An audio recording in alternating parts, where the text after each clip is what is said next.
Oh, see if we can sneak in a quick one before we get to the news with the independent member of the House from Mouth Pearl-Southlands, Paul Lane. Paul, you're on the air. Good morning, Paddy. Morning. Yes, sir. Paddy, I wanted to talk about the proposed increased power rate by Newfoundland and Labrador Hydro. And, obviously this is a concern for a lot of people, given the situation that many people are in now with the increased taxes and cost of living and so on. And we just saw a 9% jump just came into effect. And now we're looking at another 6-point-something% next year and the year following. Now, this is being proposed, and I guess this is some of the concerns I have. This is being proposed because they're saying that they need to upgrade, the systems and so on. There's going to be a number of capital expenditures. Now, obviously, it's important that we have reliable electricity, and obviously we've seen what's happened in the past when that wasn't done. We saw what happened with Dark NL. And by the way, when it comes to Dark NL and the Liberty report which followed, that clearly showed that the reason why it happened was because we weren't doing maintenance. I've never been satisfied. I don't know if the public's been satisfied with the explanation that was given as to how that was allowed to happen, who made the decision not to do maintenance, and I don't think anyone was really held accountable. All we saw were bonuses handed out. But well, the evidence is clear. Dark NL was entirely to do with Hydro's approach to their own maintenance program. That's it. I mean, that's what the evidence said. I don't know, and nobody need to wonder any further. Hydro had not kept up their commitment to reliability, and because of it, we all suffered in the dark and in the cold. No, that's what happened. Well, it is what happened, but I guess what I'm saying specifically is that was because somebody made the decision not to do proper maintenance. So I guess my question is, who was the person or who were the people that decided we weren't going to do that, and were they held accountable? If this was your company and that you owned, and somebody, didn't do things as basic as maintenance, I'm sure it wasn't the fault of the employees out in the field. I'm sure it's somebody in a higher up position, whether it be the head of NALCOR, whether it be the board, whether it had been the Department of Natural Resources, someone decided we weren't going to do maintenance. Yeah, it's someone. Nobody lost their job that I'm aware of. No one held accountable. Yeah, if we're still looking for that axe to fall, then I guess we'll be waiting a long time.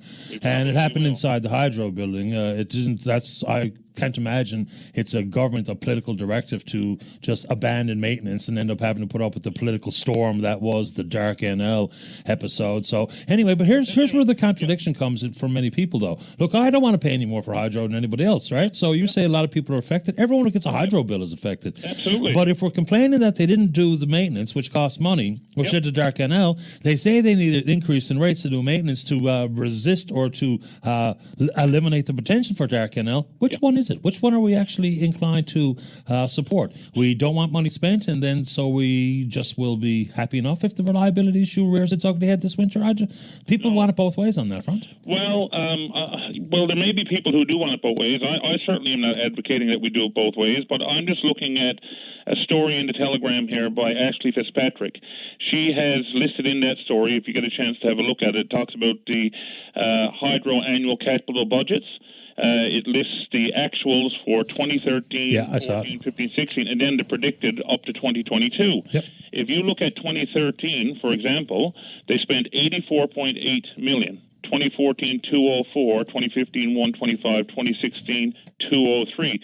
2017, they're predicting 271. Right. Now, we just got a 9% increase to cover off, I'm assuming, that 271.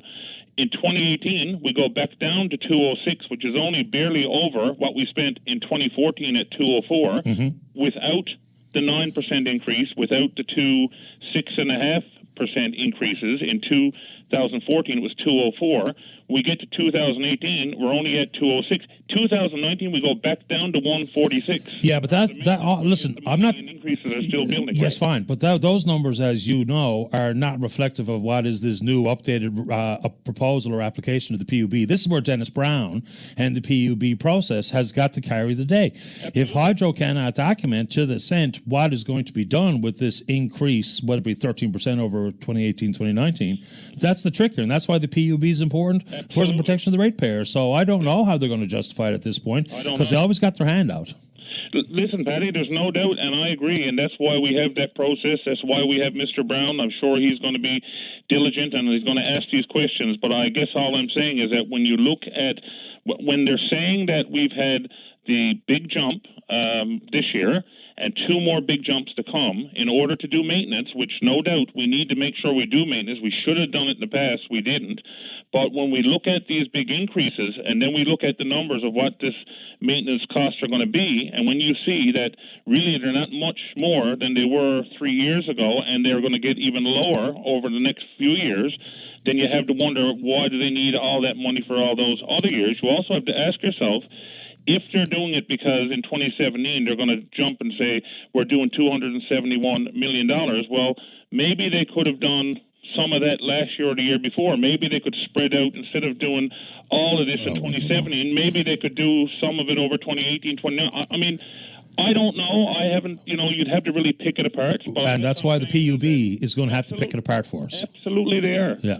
But it is. I guess all I'm saying is when you look at the numbers, you look at the jumps. We know we need to do maintenance, but you have to wonder, could some of this had been done over time, and could some of it still be done over time, so that we don't have to see these big jumps in the rates? And when we see a big jump to cover a lot of maintenance that's going to be done this year and next year, well, then the year after that, do we need to have that 13%, even though we're not going to be spending? I don't know. These are questions, right? Yeah, they're good questions. The bigger question for me is that if we had avoided or ignored preventative maintenance in the past, how big those issues became and how much more costly it became to repair versus ongoing maintenance, which we know if you have an ongoing standard process to keep everything on track, then it's less costly than ignoring something until it blows up.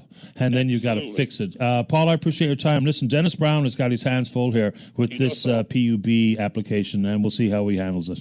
Paddy, he does so. I wish him all the best. And to your point, yes, maintenance should have been done. Dark NL probably it never should have happened. And to this date, nobody has been held accountable, other than to say, we know they screwed up, they didn't do it, oh well, let's move on. And I don't think that would be good enough if that was your company or mine, and it shouldn't be good enough for the people. And I hope that the Auditor General, among other things, does look into that as well. And we all hope so, because accountability, everyone preaches it, but no one practices it. Thank you for this, Paul. Not a problem, Paddy. Have a great day. You All too. Pleasure. All the best. Bye-bye. Paul